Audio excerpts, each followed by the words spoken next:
Assalamualaikum warahmatullahi wabarakatuh. Saya Adam dari Bengkel Gen Z, Sekolah Menengah Kebangsaan Kompleks Kota Taki. Ini interview lah hari ini pasal Bengkel Gen Z yang diadakan di Sekolah Menengah Kebangsaan Kompleks Kota Taki. Ya, adik. Ya, adik, saya nak tanyalah. Soalan pertama, apakah perasaan adik tentang Bengkel Gen Z? Bila dapat yang Alhamdulillah. Alhamdulillah. Okey. Yang kedua pula, saya nak tanya, apa ada rasa Gen Z ni Negara maju harmoni lah. itu je? Betul ya. Okey, soalan terakhir lah. Apa karbon apa dalam bengkel ni? Seperti kata rokok dan sambungan dan bagian rokok dadam cara ya. Okey, terima kasih adik. Okey, itu sahaja daripada saya. Untuk adik, daripada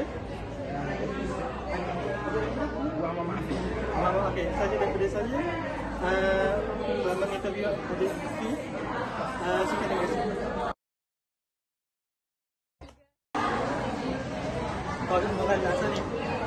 Assalamualaikum warahmatullahi wabarakatuh. Saya bersama dengan interview yang kedua. Adik, boleh introduce diri adik? Saya Muhammad Rahman Syaiban.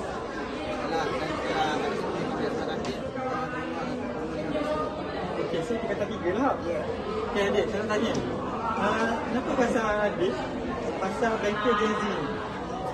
Saya sangat gembira kerana saya boleh dapat ilmu baru dan tahu pasal punca-punca dengan Gen Z.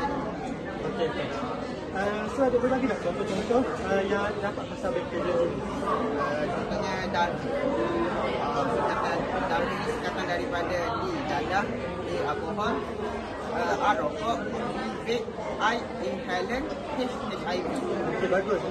Last sekali saya tanya, boleh tak adik bagi tahu apa yang adik rasa bila Gen Z akan datang? Kalau dah dapat dikupaskan, saya